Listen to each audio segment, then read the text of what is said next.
ఏపీలో కూటమి ప్రభుత్వం బనాయించిన అక్రమ కేసుల్లో పలువురు సోషల్ మీడియా యాక్టివిస్టులకు గుంటూరు కోర్టు బెయిల్ మంజూరు చేసింది. ప్రభుత్వ వైఫల్యాన్ని ప్రశ్నించిన కేసులో చాలా మంది యాక్టివిస్టులను ప్రభుత్వం అరెస్టు చేయిస్తున్న పరిస్థితి కనిపిస్తుంది. వీళ్ళు కొంతమందికి ఆ బెయిల్ వచ్చిన పరిస్థితికి సంబంధించిన పూర్తి సమాచారం మా కరెస్పాండెంట్ అశోక్ నడి తెలుసుకునే ప్రయత్నం చేద్దాం. అశోక్, కూటమి ప్రభుత్వం బనాయించిన అక్రమ కేసుల్లో యాక్టివిస్టులకి బెయిల్ మంజూరైంది, పూర్తి సమాచారం ఏంటి? దాదాపు నెల రోజుల నుంచి కూటమి ప్రభుత్వం ఎవరైతే సోషల్ మీడియాలో యాక్టివ్గా ఉంటున్నారో వాళ్ళని టార్గెట్ చేసి అక్రమ కేసులు బనాయిస్తుంది.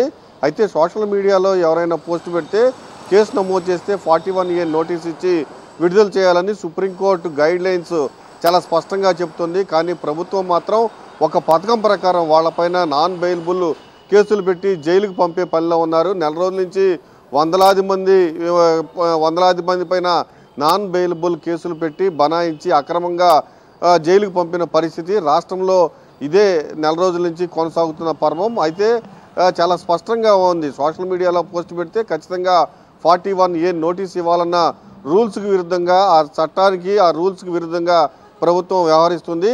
దాంతోపాటుగా ఒక వ్యక్తి పైన రాష్ట్రంలో వివిధ ప్రాంతాలు, అంటే ఒకటి గుంటూరులో కేసు పెడితే ఇంకో కేసు పులివెందుల్లోనో, ఇంకో కేసు కర్నూలులోనో, లేకపోతే వైజాగ్లోనో, ఇచ్చాపురంలోనో ఒక వ్యక్తిపై దాదాపు 1/2 డజన్కి పైగా కేసులు పెట్టి పూర్తిగా ఇది ఒక క్రమ పద్ధతిలో వీళ్ళంతా ఈ క్రైమ్ చేస్తున్నారంటూ కోర్టుల్లో శిక్ష పడేలాగా ఒక ఆర్గనైజ్డ్గా వ్యవహరిస్తున్నారు. దీనిపైన పూర్తి స్థాయిలో YSR Congress party legal cell కూడా దృష్టి పెట్టింది. అయితే నిన్న మొన్న చూసుకుంటే మేడికొండూరు పోలీసులు ఒక పీటీ వారెంట్ పైన తీసుకొచ్చారు. తిరుమల కృష్ణ అనే సోషల్ మీడియాలో చాలా యాక్టివ్గా ఉంటున్నారు, ఆయన్ని అక్రమ కేసు బనాయించి జైలుకు పంపారు. అయితే మేడికొండూరు పోలీసులు ఆయన పైన సోషల్ మీడియాలో పోస్ట్ పెట్టినందుకు అతను పీటీ వారెంట్ పైన గుంటూరు కోర్టులో ప్రవేశపెట్టారు. గుంటూరు కోర్టులో న్యాయవాదులు చాలా సమర్థవంతంగా, చాలా స్పష్టంగా న్యాయమూర్తి దృష్టికి తీసుకువెళ్ళారు. ఇవన్నీ అక్రమ కేసులు, ఈ కేసులు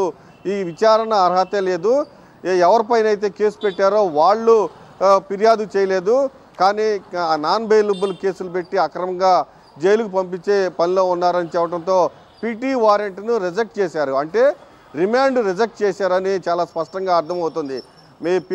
నేను రిమాండ్ విధించలేదు, పీటీ వారెంట్ను రిజెక్ట్ చేస్తున్నాను, మీరు స్టేషన్కి తీసుకువెళ్ళి 41A నోటీస్ ఇవ్వండి అంటూ న్యాయమూర్తి చాలా స్పష్టంగా చెప్పడం జరిగింది. అలానే వైజాగ్ సోషల్ మీడియాలో యాక్టివ్గా ఉంటున్న బోడే వెంకటేశ్వర్లు, అలానే చిలకలూరుపేటకు సంబంధించి పెద్దిరెడ్డి సుధారాణి దంపతులను, వీళ్ళకి సంబంధించి పెద్దిరెడ్డి సుధారాణి దంపతులు నర్సరావుపేట సబ్ జైల్లో ఉన్నారు. నిన్న నగరంపాలెంలో ఒక పోస్ట్ పెట్టారంటూ పీటీ వారెంట్ పైన వారిని గుంటూరు కోర్టులో ప్రవేశపెట్టడం జరిగింది. గుంటూరు కోర్టు వాళ్ళకి సెల్ఫ్ బాండ్ పైన రిలీజ్ చేయమని ఆదేశాలు ఇచ్చింది. అలానే వైజాగ్ సోషల్ మీడియాలో యాక్టివ్గా ఉండే బోడే వెంకటేశ్వర్లు, ఇతను పైన కూడా అక్రమంగా పట్టాభిపురం పోలీస్ స్టేషన్లు సోషల్ మీడియాలో కేసులు పెట్టారని అతని పైన పీటీ వారెంట్ వేసి అతను తీసుకుపోయడం జరిగింది.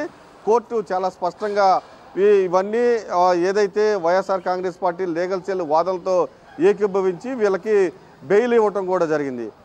అంటే 41A నోటీస్ ఇవ్వాల్సిన కేసుల్లో అక్రమంగా నాన్ బెయిలబుల్ సెక్షన్లు పెట్టి ఒక పథకం ప్రకారమే వీళ్ళందరినీ జైలుకు పంపిస్తున్నారన్న వైఎస్ఆర్ కాంగ్రెస్ పార్టీ వాదనలను పరిగణలోకి తీసుకుని కొన్ని చోట్ల పీటీ వారెంట్లు రిజెక్ట్ చేస్తున్నారు, రిమాండ్ రిజెక్ట్ చేస్తున్నారు, కొన్ని చోట్ల వెంటనే బెయిల్ కూడా మంజూరు చేసిన పరిస్థితి గుంటూరు జిల్లాలో చాలా స్పష్టంగా మనకు కనిపిస్తూ ఉంది.